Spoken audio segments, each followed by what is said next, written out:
नमस्कार दोस्तों। कैसे हो सभी? आशा करता हूँ सभी अच्छे होंगे और अपने रीट की तैयारी कर रहे होंगे आसानी से। कड़ी मेहनत कर रहे होंगे रीट के लिए, क्योंकि आपको इसी वैकेंसी में सिलेक्शन लेना है। आपने पुस्तकों का चयन कर लिया होगा और एक रणनीति बनाकर तैयारी कर रहे होंगे, क्योंकि बिना रणनीति के रीट में सिलेक्शन संभव नहीं है। क्योंकि 10-12 घंटे सभी तैयारी कर रहे हैं, लेकिन जिसकी रणनीति अच्छी होगी, जिसकी योजना अच्छी होगी, उसी का रीट में सिलेक्शन होगा। क्योंकि दोस्तों एक अच्छी रणनीति बनाकर हम तैयारी करते हैं तो श्योर हमारा सिलेक्शन होगा। तो आज हम इसी विषय पर चर्चा करेंगे दोस्तों कि हमें रणनीति किस प्रकार बनानी है, कौन सी दिशा में तैयारी करनी है, कौन सी योजना बनाकर रीट की तैयारी करनी है, जिससे हमारा सिलेक्शन आसानी से रीट में हो जाए। क्योंकि हमें इसी वैकेंसी में सिलेक्शन लेना है, जिससे हम अध्यापक बनकर और आगे बढ़ सकें। क्योंकि दोस्तों ये बहुत अच्छा मौका है आपके पास शिक्षक बनने का। जब आपने प्री बीएसटीसी या पीटीटी का एग्ज़ाम दिया था तो एक ही सपना देखा था, रीट की वैकेंसी आएगी और उसमें हम सिलेक्शन लेंगे और मास्टर बनेंगे। और दोस्तों वो समय आ गया है अब, तो आपका सपना पूरा होने वाला है। बस आप कड़ी मेहनत के साथ अच्छी रणनीति बनाकर सही दिशा में तैयारी कीजिए, तो कोई भी आपको अध्यापक बनने से नहीं रोक पाएगा। मैं इस वीडियो में इसी बात पर चर्चा करूंगा कि कैसी रणनीति होनी चाहिए, क्योंकि आपको पता है दोस्तों एक अच्छी रणनीति का सफलता में बहुत योगदान होता है। अगर आपकी रणनीति अच्छी नहीं है, आपकी सही दिशा में तैयारी नहीं है, तो आप कितना ही पढ़ लो, 15 घंटे पढ़ लो, सब बेकार है। इसलिए आपको अच्छी रणनीति बनाकर तैयारी करनी है। मैं जो रणनीति बनाऊंगा वो मैं नहीं कह रहा आप उसे फॉलो कीजिए, लेकिन आपको वो सहायक सिद्ध होगी, आपकी रणनीति बनाने में सहायक सिद्ध होगी। आप सबको अपनी खुद की रणनीति बनानी है, क्योंकि दोस्तों सबका पढ़ने का तरीका अलग अलग होता है। कोई किस तरीके से पढ़ता है, कोई किस तरीके से पढ़ता है। तो आपको अपनी रणनीति बनाकर तैयारी करनी है। और जो मेरी रणनीति मैं आपको अब बताऊंगा वो आपको आपकी रणनीति बनाने में सहायक सिद्ध होगी। उसके अनुसार आप खुद अपनी रणनीति बना सकते हो और सही दिशा में तैयारी कर सकते हो। तो दोस्तों मैं चर्चा करता हूँ सबसे पहले सिलेबस के अकॉर्डिंग तैयारी। आपके पास प्रॉपर सिलेबस होना चाहिए, आपको सिलेबस के अनुसार ही तैयारी करनी है। क्योंकि पुस्तकों का चयन आपने कर लिया है, कौन सी पुस्तक आपके लिए अच्छी है, कौन सी आपके समझ में आ सकती है, कौन सी नहीं आएगी। तो जो आपके समझ में आ सकती है वो आप ले आए होंगे और उसी से तैयारी कर रहे होंगे। आपको सिलेबस के अनुसार तैयारी करते हुए आगे बढ़ना है। आपको सिलेबस में टिक लगाते हुए चलना है, ये टॉपिक हो गया, ये टॉपिक हो गया, और आगे बढ़ते रहना है। इसके बाद आपको दोस्तों जब तक एग्ज़ाम हो जाएगी तब तक 4-5 बार पूरा पाठ्यक्रम करना है। पूरा पाठ्यक्रम का मतलब है कोई भी बिंदु आपको छोड़ना नहीं है, कोई भी टॉपिक नहीं छोड़ना। आप सोचो ये तो बहुत बड़ा है, इसको मैं अभी छोड़ देता हूँ, बाद में इसको कर लूँगा। नहीं दोस्तों, आपको कोई भी टॉपिक छोड़ना नहीं है, सारे टॉपिक साथ क्लियर करके चलने हैं। क्योंकि अगर एक बार एक टॉपिक छोड़ दिया तो एग्ज़ाम ही आ जाएगी, लेकिन वो टॉपिक आपका क्लियर नहीं होगा। इसलिए मैं बोल रहा हूँ कि आपको पूरा सिलेबस करना है 4 से 5 बार। बिल्कुल 4 से 5 बार सिलेबस करना आपको ज़रूरी है, तभी आपका सिलेक्शन हो पाएगा।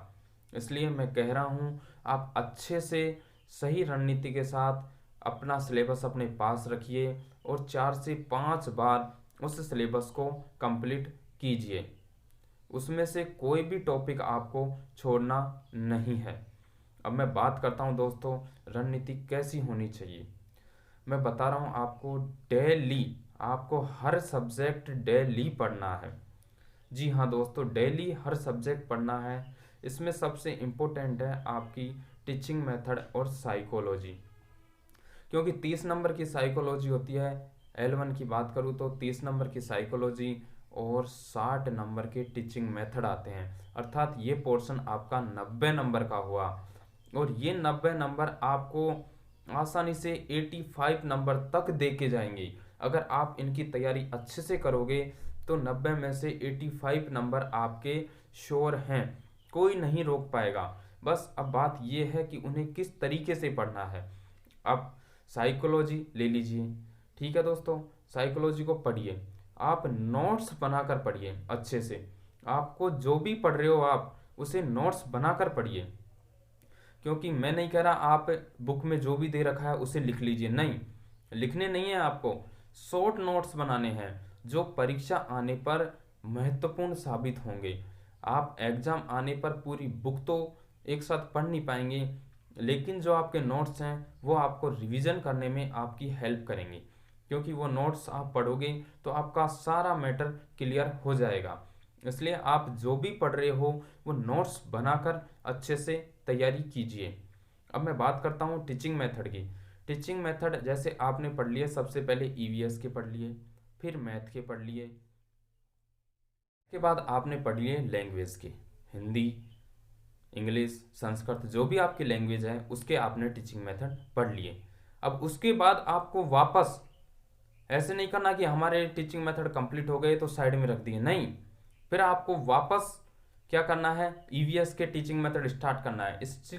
इससे 3 से 4 बार आपका सिलेबस कंप्लीट होगा।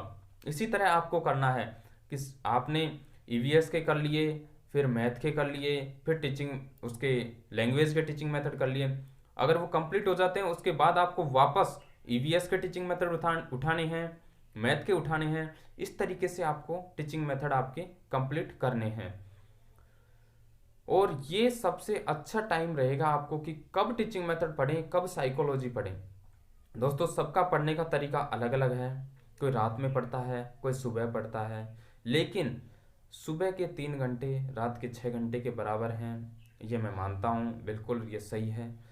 तो आपको मॉर्निंग में, अगर आप मॉर्निंग के समय पढ़ाई करते हो तो शिक्षण विधियों को और साइकोलॉजी को मॉर्निंग के समय टाइम दीजिए। कम से कम 3 घंटे तो पढ़िए आप, बिल्कुल 3 घंटे तो इन्हें दीजिए, साइकोलॉजी को और टीचिंग मेथड्स को। बिल्कुल दोस्तों, इसके बाद मैं बात करता हूँ लैंग्वेज की, भाषा की। लैंग्वेज में 30 नंबर के तो आपके टीचिंग मेथड हो गए, बची 30 नंबर की ग्रामर। दोनों लैंग्वेज की बात करूँ तो दोनों लैंग्वेज, फर्स्ट लैंग्वेज आपका जो मीडियम है, हिंदी है, इंग्लिश है, जो भी है वो आपकी फर्स्ट लैंग्वेज रहेगी। और सेकंड लैंग्वेज में आप कोई भी ले सकते हो फर्स्ट लैंग्वेज के अलावा। अगर आपकी फर्स्ट लैंग्वेज हिंदी है तो सेकंड में आप हिंदी नहीं ले सकते, इंग्लिश, संस्कृत, पंजाबी कोई भी ले सकते हो, उन्हें आप पढ़िए लैंग्वेज को। लैंग्वेज का सही टाइम है आपका इवनिंग के टाइम, शाम के समय। शाम के समय आप लैंग्वेज पढ़िए। शाम का मतलब है रात को 8 बजे तक आराम से, जब भी आप पढ़ो तब। और करता हूँ मैं L1 की बात करूँ तो ईवीएस। ईवीएस में आपने बुक चूज कर ली होगी, ईवीएस का मैटर थोड़ा ज़्यादा है L1 में, तो आपने अच्छी सी गाइड ले ली होगी, अच्छी सी बुक ले ली होगी। उसे आपको पढ़ना है दोपहर में। दोपहर में आपको आपकी ईवीएस की तैयारी करनी है। और L2 के लिए बात करूं तो उन्हें सब्जेक्ट की तैयारी करनी है दोपहर में। अगर आप दोपहर को सोते हो तो बिल्कुल 1 घंटा आप आराम से सोइए, अच्छे से नींद कीजिए 1 घंटे की। उसके बाद आप उठाइए बुक्स और तैयारी कीजिए नोट्स बनाकर। उसके बाद मैं बात करता हूँ दोस्तों आपकी मैथ की। मैथ आपको लेनी है नाइट के समय, रात को आपको मैथ की तैयारी करनी है। तो मैं यही कहूँगा कि आप एक रणनीति बनाकर, अच्छी रणनीति बनाकर योजनाबद्ध तरीके से अपनी तैयारी कीजिए। देखिए रणनीति सब बना लेते हैं लेकिन हर कोई उसे फॉलो नहीं कर पाता, और जो फॉलो कर लेता है वो ज़रूर सफल होता है। इसलिए आप रणनीति बनाइए, उसे फॉलो कीजिए, अपनी खुद की रणनीति बनाइए। किसी के पीछे मत भागिए कि वो ऐसे कर रहा है मैं भी ऐसे करूँ, नहीं, क्योंकि सबकी अलग अलग क्षमताएं होती हैं। वो किस तरीके से पढ़ाई करता है, किस तरीके से अपनी तैयारी करता है, तो आप भी अपनी रणनीति बनाइए और उसी के हिसाब से आगे बढ़िए।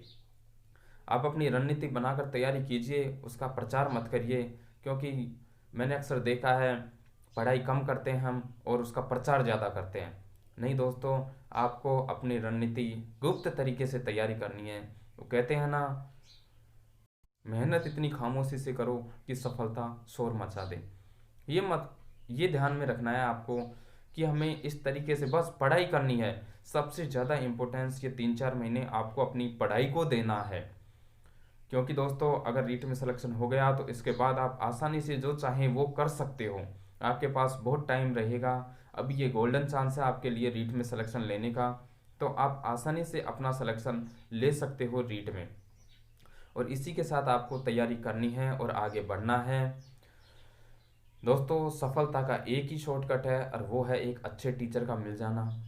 अगर आपके पास एक अच्छा टीचर है, अच्छा गाइड है, तो आप आसानी से सफल होंगे, क्योंकि यही सफलता का शॉर्टकट है और कोई शॉर्टकट सफलता का नहीं है। कि आपके जीवन में कोई आपको अच्छा गाइड करने वाला है, मोटिवेट करने वाला है, तो उससे आप ज़रूर मोटिवेट होंगे, गाइड होंगे और अपने लाइफ में आगे बढ़ेंगे, सफल होंगे। तो मैं यही कहूँगा, 31,000 पदों के लिए गवर्नमेंट को 31,000 पदों की भर्ती निकालनी है और 31,000 उसके पास बंदे हैं जो तैयारी कर रहे हैं, बिल्कुल अपनी रणनीति के साथ तैयारी कर रहे हैं। तो आप भी अपनी रणनीति बनाइए और तैयारी कीजिए और इसी वैकेंसी में सिलेक्शन पाइए। ये बहुत अच्छा गोल्डन चांस है आपके लिए, इसे जाने मत दो दोस्तों, क्योंकि मौका बहुत मुश्किल से मिलता है। एक बार मौका हाथ से निकल गया तो वापस नहीं आएगा। इसलिए आप सब कुछ छोड़ दीजिए, बस रीट पे अपना फोकस कीजिए और अपनी तैयारी कीजिए। रीट को अपने माइंड में रखिए हमेशा और फ्री माइंड, बिल्कुल बिना किसी टेंशन के तैयारी कीजिए। आपके दिमाग में किसी प्रकार की टेंशन नहीं होनी चाहिए। जब भी आप पढ़ो तो आनंद के साथ पढ़िए, आपको पढ़ने में आनंद आना चाहिए। मैं कहता हूँ ज़रूर आप सफल होंगे, कोई भी आपको रोक नहीं पाएगा। और साथियों, आपको कोई भी प्रॉब्लम हो, कहीं भी डाउट हो, तो आप मुझे कांटेक्ट कर सकते हो। मेरा टेलीग्राम चैनल भी बना हुआ है, जटाशंकर एजुकेटर रीट के नाम से वो चैनल है, आप वहाँ जाकर उसे ज्वाइन कर सकते हो। और डिस्क्रिप्शन में आपको उसका लिंक मिल जाएगा, मेरे व्हाट्सअप नंबर मिल जाएंगे। एनी टाइम किसी भी समय आप मुझे कॉल करिए, मैसेज करिए, आपको ज़रूर जवाब मिलेगा, आपकी समस्या का समाधान होगा। और बस रीट की तैयारी कीजिए, आगे बढ़िए, इसी वैकेंसी में सिलेक्शन पाइए। मेरी शुभकामनाएं आपके साथ हैं। मैं आगे भी रीट से रिलेटेड वीडियो बनाऊंगा। अगर अभी तक आपने चैनल को सब्सक्राइब नहीं किया है तो सब्सक्राइब कर लीजिए। इससे आपको रीट की जो भी ऑफिशियल न्यूज़ होगी वो आप तक ज़रूर पहुंचेगी, क्योंकि मैं जो वीडियो बनाऊंगा रीट का वो ऑफिशियल न्यूज़ पर ही बनाऊंगा दोस्तों। ऐसे बार बार मैं वीडियो नहीं बनाऊंगा। आप अच्छी रणनीति के साथ अपनी तैयारी कीजिए। समस्या कोई भी हो मेरे से संपर्क करो, मेरे को कॉल करो, व्हाट्सअप करो, टेलीग्राम करो, कहीं पे भी कोई भी समस्या हो मुझे, या तो आप सीधे कमेंट बॉक्स में कर दो, कमेंट में लिख दो अपनी समस्या, मैं ज़रूर उसका समाधान करूँगा। हमेशा मैं आपके साथ हूँ दोस्तों, मेरी शुभकामनाएं आपके साथ हैं।